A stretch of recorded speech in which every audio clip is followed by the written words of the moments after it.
1000 കൈ കൊടുത്ത് ടെസ്റ്റ് ചെയ്യിപ്പിച്ചാൽ പോരാ. പറയാൻ എനിക്ക് വൈറ്റമിൻ ഡി വളരെ കുറവാണ് 7. ഇപ്പൊ ഞാൻ പൊട്ടത്തിയായി കൊണ്ട് ഞാൻ ഡോക്ടറിനോട് ചോദിച്ചു നമുക്ക് തിന്നിട്ട് കൂട്ടാൻ പറ്റുന്ന എന്തെങ്കിലും ഒരു മാർഗ്ഗം. അപ്പൊ ഡോക്ടറിനോട് പറഞ്ഞു ഒന്നെങ്കിലും മരുന്നു അല്ലെന്നുണ്ടെങ്കിൽ പള്ളർച്ച് വെയിലും കണ്ടു. പിന്നെ 3 നേരം വെട്ടി വീങ്ങുന്നതിന്റെ കൂട്ടത്തിൽ എന്താക്കി വെയിലും കൂടെ കൊള്ളാൻ തുടങ്ങി. നമുക്ക് ഞം തിന്നിട്ട് കൂടാത്ത സ്ഥിതിക്ക് വെയിൽ കൊള്ളലും നിർബന്ധം. ഞം തിന്നിട്ടെന്ന് ചോദിച്ചതിന് കാരണം നമുക്ക് വെയിൽ അലർജിയാണോ. കൈ കാല് മുഖം ഞാൻ അങ്ങടെ ആപ്പിൾ പോലെ ചുവന്നങ്ങട്.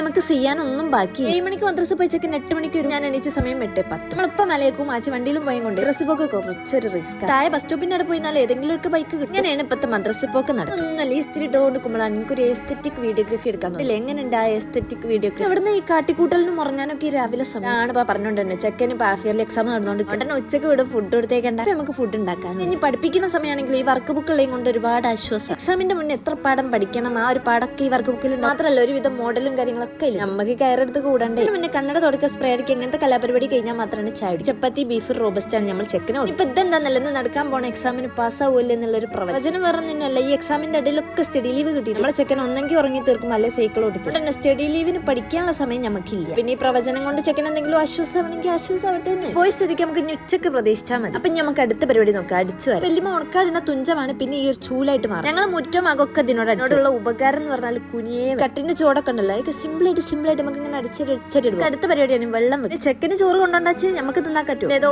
മുന്നത്തെ വീഡിയോയിൽ ഞാൻ പറഞ്ഞിട്ടുണ്ട് ഇവിടെ 2 തരം ചോറ്. ഒന്ന് റേഷനരിയും ഒന്ന് അല്ലാത്ത. ഞങ്ങളൊരു 3 ആൾക്കാർക്ക് റേഷനരി മതി. അതാണ് ഇപ്പൊ ഇവിടം വരെ വന്നിട്ട് ഒരു പയം ഇരിയാതെ പോയ മോശം ഒരു പയം മുറ്റത്ത് നോക്കി പോയി എടുക്കത്തെ. അപ്പൊ വലിയ മുറ്റടിച്ചായിരുന്നു. അപ്പൊ പിന്നെ നമ്മളെത്തിരുന്നാൽ ശരി. അവിടെ മാത്രം ഞാൻ പുറത്തിറങ്ങി ഒക്കെ കടിച്ചു. ഞങ്ങളെ മടി എന്താ വെച്ചാൽ ഇവിടെ നിന്ന് അത് കയറുമ്പോഴത്തേക്ക് കണ്ണ കൂടി കാണാതെ മഞ്ഞക്കളർ. നമ്മൾ രാവിലത്തെ ചായ കഴിഞ്ഞാൽ 10 മണിക്ക് ഒരു ചായ ശരി വട്ടക്കപ്പയും ബീഫ് എന്നാ പിന്നെ അത് കഴിച്ചിട്ടാക്കുന്ന അടുത്ത പരിപാടി വെച്ചിട്ട് പിന്നെ വർക്കിന് കയറിയിരുന്നാലും നമ്മൾ ഉണ്ണിയേട്ടൻ ഫസ്റ്റ് വെച്ച് നമുക്ക് വർക്ക് ചെയ്യാൻ നടക്കും. ഓന്റെ ടൈം 1 മണി വരെയാണ്. അപ്പോഴത്തേക്ക് ഞാൻ അങ്ങോട്ട് ഉറക്കിയിട്ട് സമാധാനമായിട്ട് ചെയ്യാൻ അങ്ങനത്തെ എന്തേ പാട്ടും കേട്ടോ അവിടെ ഇടോ. ഇങ്ങനെ വർക്ക് തുടങ്ങുമ്പോഴത്തേക്ക് നമ്മളെ ചെക്കനും വരും. എന്നാ പിന്നെ ആദ്യം ചോദിക്കാനുള്ള എങ്ങനെ ഉണ്ടായി എക്സാം. ഓ സിമ്പിൾ ഇനി സുഖമായി. അപ്പൊ പിന്നെ എനിക്കൊരു ആശ്വാസം. ഓമ്പൈ സാധനല്ലേ ഇനി വരുമ്പം കൊണ്ടുവന്നത് അവൻ അങ്ങോട്ട് സൈഡിക്ക് മാറ്റിയിട്ടുണ്ട്. നമുക്ക് അടുത്ത പരിപാടി ഈ ഒരു 3 ഫോട്ടോ വന്നാൽ അത് കഴിഞ്ഞാലാണ് നമ്മൾ ഈ ഒരു ഓഫീസിലെ വർക്കിന് ശേഷം നമ്മൾ 3 എണ്ണം കംപ്ലീറ്റ് ആക്കിയാലാണ് പിന്നെ വേറെ വർക്ക്. വേറെ വലിയ വർക്കൊന്നും അല്ല. ഇപ്പൊ ഡ്രോയിങ് ക്ലാസ്സിൽ നടന്നുകൊണ്ടിരിക്കുന്നത് ഷെയ്ഡിങ്. ചെറിയൊരു ജഗ് വരപ്പിച്ച് മെയിനായിട്ട് ഷെയ്ഡ് എങ്ങനെ ചെയ്യണം എന്നുള്ള കാര്യങ്ങളാണ് നമ്മൾ ഇന്ന് പഠിപ്പിച്ചത്. കുറച്ച് കുട്ടികളെ ഉള്ളൂ പറഞ്ഞിട്ട് കാര്യമല്ല. എല്ലാവർക്കും ഇങ്ങനത്തെ കുറച്ച് കാര്യങ്ങൾ ഭയങ്കര ഡൗട്ടാണ്. ഇടയിൽ നമ്മളൊരു കാര്യം പറഞ്ഞു എന്താണ് ഉച്ചക്കത്തെ ചോറ് തിന്നത്. വെയിലത്ത് പോയിരുന്നിട്ട് കുറച്ച് നെല്ലിക്കച്ചാറും കുറച്ച് ബീഫ് കറപ്പിച്ച് കുറച്ച് വായക്കറി കൂട്ടി പിടിച്ചപ്പോഴത്തേക്ക് സമയം 4 മണി കഴിഞ്ഞ് വിചാരിച്ച് നിസ്കാരമൊക്കെ കഴിഞ്ഞിട്ട് കുറച്ചേരുന്ന് റെസ്റ്റ് എടുത്ത് മാത്രം നടക്കാൻ പോലില്ല. കാരണം അപ്പോഴത്തേക്ക് ചെക്കനോട് അല്ലെങ്കിൽ നമുക്ക് റെസ്റ്റ് എടുക്കാൻ സമയമല്ല. ഇങ്ങനത്തെ സാധനങ്ങൾ ഉണ്ടാക്കി ചുമരമേ തൂക്കല്ല. ഓർഡർ കിട്ടുന്ന നമുക്ക് ഫസ്റ്റ് ടൈം ഓർഡർ അത് ഉണ്ടാക്കുന്ന പണിപ്പുരയിലാണ്. ഇപ്പൊ ഞാൻ നല്ലൊരു ക്യാൻവാസ് എടുക്കുക കുറച്ച് ക്ലേ എടുക്കുക കളർ കൊടുക്കുക. എത്രയേ ഉള്ളൂ. ഈ ഒരു ഓർഡർ ചെറിയൊരു കുട്ടിക്ക് ഓൾക്ക് സന്തോഷമാവാൻ അങ്ങനത്തെ എന്തെങ്കിലുമൊക്കെ പോലൊക്കെ ചെയ്യുമ്പോൾ ഞാനും വളരെ ഹാപ്പിയാണ്.